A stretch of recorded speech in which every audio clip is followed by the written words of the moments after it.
Olá, sejam bem-vindos. A gente vai para a nossa segunda aula acerca do livro dos Atos de Jesus e do Espírito Santo. Se você está se perguntando por que eu estou chamando o livro assim e não de Atos dos Apóstolos, assista a nossa primeira aula. Lá eu vou dar uma pincelada sobre o motivo pelo qual eu não gosto de adotar esse nome. Então nós falamos na primeira aula sobre o autor do texto, Lucas, médico, cooperador de Paulo. Nós falamos que a ideia básica dele é o Evangelho segundo Lucas e o livro dos Atos são uma obra só em 2 volumes. Na primeira, ele começa, a ideia básica dele é levantar os dados e começar a trazer uma coletânea minuciosa, uma pesquisa minuciosa acerca do que Jesus havia começado a ensinar e a respeito daquilo que Jesus começou a fazer.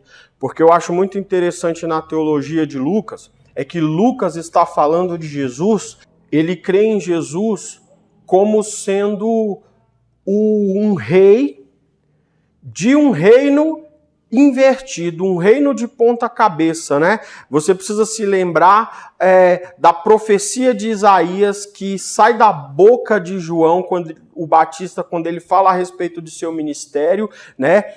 Você precisa entender o cântico de Maria quando ela diz que Deus vai fazer o seguinte, ele vai aterrar os vales, amém? Ele vai nivelar, trazer as colinas para baixo, o vale, ou seja, a parte mais funda, será nivelada, será aterrada, as colinas, as montanhas serão trazidas para esse mesmo nível. Se houver algum caminho torto, será endireitado, e se tiver ainda algum desnível, ele será nivelado, ou seja, o reino de Deus vai se estabelecer, tirando os que estão por baixo, tirando os que estão na pobreza, na miséria e trazendo eles para um determinado nível, vai pegar aqueles que estão na soberba, conforme Maria vai dizer também no seu cântico, aqueles que estão na soberba, aqueles que estão no orgulho, ou seja, os poderosos que estão lá em cima, vai ter que trazer esses caras para esse nível, depois vai endireitar o caminho desses homens. Isso é a marca importante do reino de Deus que Lucas está anunciando. Então, qual é a ideia básica? Ele diz que Jesus começou a fazer. Ele diz que Jesus começou a ensinar. E aqui no livro dos Atos ele vai falando sobre as implicações do que Jesus começou a fazer e sobre as implicações do que Jesus começou a anunciar. E aí agora eu quero focar no relato de Jesus, o relato que Lucas vai trazer de Jesus aqui, porque ele é muito importante dentro dessa teologia. O que acontece? Ele diz o seguinte, voltando lá no capítulo 1, versículo 1. Fiz o primeiro tratado acerca de tudo que Jesus começou, não só a fazer, mas a ensinar. Aí no 2 ele diz, até o dia em que foi recebido em cima, depois de ter dado mandamentos pelo Espírito Santo aos apóstolos que escolhera, aos quais também, depois de ter padecido, se apresentou vivo com muitas e infalíveis provas, sendo visto por eles, ou seja, pelos discípulos, por espaço de 40 dias e falando do que respeita, ou seja, do que diz respeito ao reino de Deus.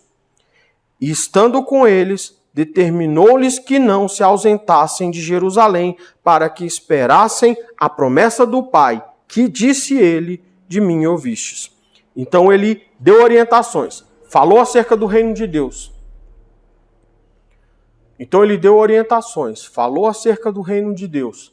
Falou acerca de que o reino de Deus iria se estabelecer. O reino de Deus tem que ser propagado. O reino de Deus já começou. O reino de Deus já está em nós, porque o reino de Deus é governo de Deus. E o governo de Deus começou a ser estabelecido. O Senhor mostra novamente a sua marca, mostra novamente sua digital. Aí ele diz, vocês agora vão para Jerusalém e fiquem em Jerusalém para receber poder, um poder espiritual, um poder sobrenatural, para que possam se tornar testemunhas, e depois disso vocês vão propagar esse testemunho em Jerusalém, depois em Judéia e Samaria, os dois reinos, né? E depois até os confins da terra. Aí no versículo de número 9, diz o seguinte, ó. E quando dizia isso, vendo-o eles, foi elevado às alturas. Então, enquanto Jesus dava esses direcionamentos, ele começa a levitar, ele começa a voar. Ele foi levantado às alturas e uma nuvem o recebeu, ocultando-o aos seus olhos. Aqui, Lucas está claramente fazendo menção à visão de Daniel, lá no capítulo 7. O profeta Daniel, ele vai ter uma visão escatológica, ele vai ter uma visão dos últimos dias, né? Jesus é o início da escatologia, é uma coisa importante. O fim de todas as coisas começa com Jesus. E Daniel vê alguém semelhante a um filho de homem, né? Ou seja, alguém igual a um ser humano, levitando, voando, né? E alguém que vai estabelecer o seu reino. Na visão de Daniel é isso, ele vai estabelecer um reino. Então Jesus Cristo está dessa mesma forma, ele está cumprindo o que já havia sido profetizado e ele sobe aos céus, ele é elevado aos céus. E aí, a partir do versículo 10, acontece o seguinte, ó. E estando com os olhos fitos no céu, enquanto ele subia, ou seja, está todo mundo olhando ele subir, né? As nuvens se fechando, ocultando aos olhos daqueles que observavam. Estando com os olhos fitos no céu, enquanto ele subia, eis que junto dele se puseram 2 varões vestidos de branco, os quais lhes disseram: varões galileus, por que estáis olhando para o céu? Esse Jesus que dentre vós foi recebido em cima no céu, há de vir, assim como para o céu o vistes ir. E isso daqui é muito interessante, por quê? Porque esse Jesus que estava anunciando o tempo todo, que era o rei Messias, que era o rei ungido, esse Jesus que disse que iria morrer e entregar a sua vida, tá? Pelo resgate de muitos, mas que ao terceiro dia ia ressuscitar, ele era uma realidade ali para aquele povo. E aí eles começam a contemplar coisas gloriosas. Jesus começa a voar, ele vai suspenso no alto, até que nuvens o cobrem e eles estão observando aquilo ali. E aí aparecem 2 varões, 2 anjos, e esses homens dizem: por que vocês estão olhando para cima? Entendam que, da mesma forma que ele subiu, ele voltará, porque o reino dele vai ser propagado e ele volta para consumar. Agostinho escreveu uma obra chamada Cidade de Deus. E nós precisamos entender a perspectiva acerca do reino de Deus. Às vezes a gente acha que o reino de Deus é um lugar, né? Eu estava vendo... um dia desse, uma pessoa pergunta para um pastor se paraíso e reino de Deus são a mesma coisa. Paraíso e reino de Deus não são a mesma coisa. O paraíso é apenas o território. Mas o reino de Deus é muito mais do que o território. Um reino é muito mais do que o seu território. Um reino também compreende todas as pessoas que estão regidas por um príncipe, por um monarca. Então o reino de Deus começa, o reino de Deus se manifesta todas as vezes que alguém está submetido ao governo de Deus, ao governo de Cristo, que é o rei ungido.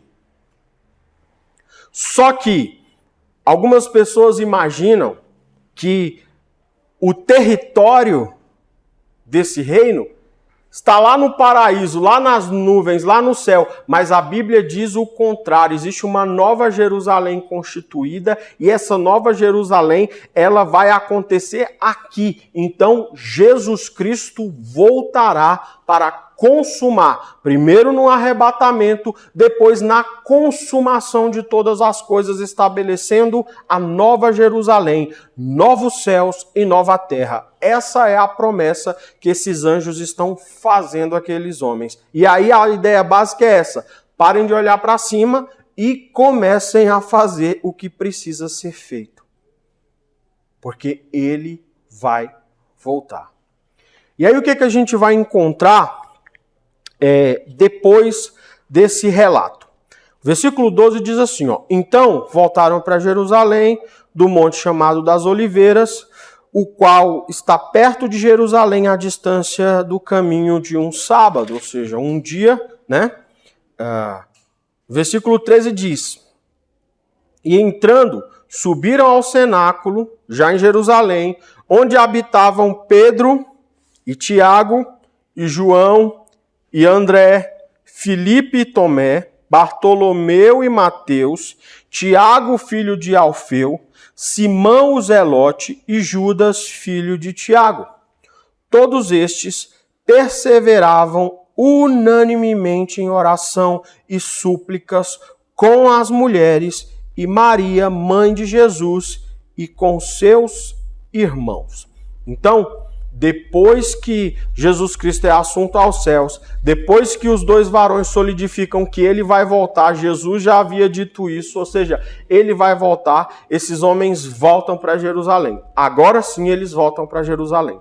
Em Lucas capítulo 24, os dois dos discípulos decidiram, por medo, descumprir a direção de Jesus. E a direção de Jesus não era que eles se espalhassem, mas para que eles ficassem juntos. Então esses homens correm para fugir dali. Perderam seu mestre, perderam seu guia, estão com medo, estão decepcionados. Agora o futuro é incerto. E aí Jesus Cristo tem que aparecer no meio deles. Lucas vai tratar isso de uma forma muito interessante, tem que corrigir a visão deles, e aí eles retornam, porque eles precisam estar no lugar que Jesus falou. Agora, os 12 são mencionados aqui, eles voltam, a ideia de Jesus é: vocês vão para Jerusalém e esperem.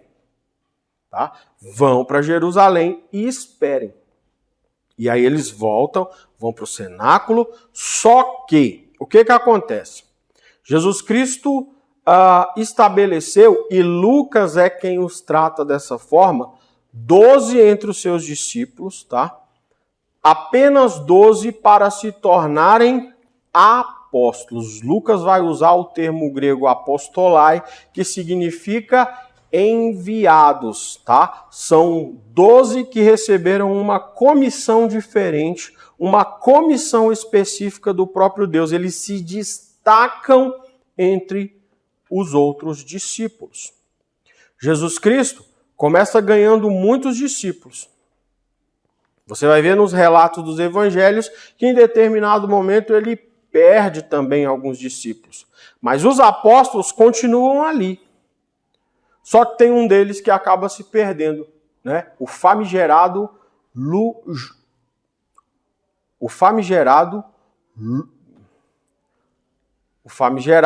Judas ou Iscariotes.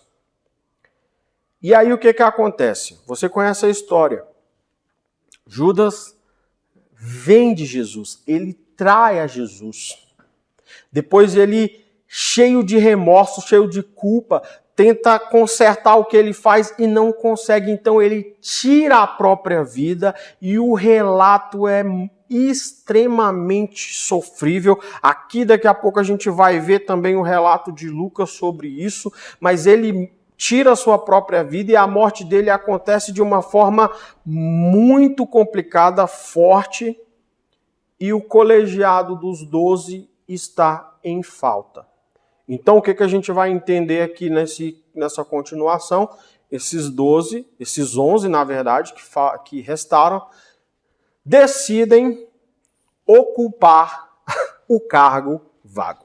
Vamos ler o texto. Versículo 15 diz assim: e naqueles dias, né, enquanto estavam lá orando, né, perseverando em oração, em súplicas, levantando-se Pedro no meio dos discípulos, ora, A multidão junta era de quase 120 pessoas, ou seja, estavam os 12 e tinha mais discípulos, e Lucas vai dizer que é uma multidão de quase 120 pessoas naquele lugar. E aí Pedro diz: varões, irmãos, convinha que se cumprisse a Escritura, que o Espírito Santo predisse pela boca de Davi acerca de Judas, que foi o guia daqueles que prenderam Jesus, porque foi contado conosco e alcançou sorte nesse ministério. Ora, esse adquiriu um campo com o galardão da iniquidade. O que Lucas está relatando? Que Pedro diz que ele vende Jesus e com o dinheiro ele comprou um campo, comprou uma propriedade para ele.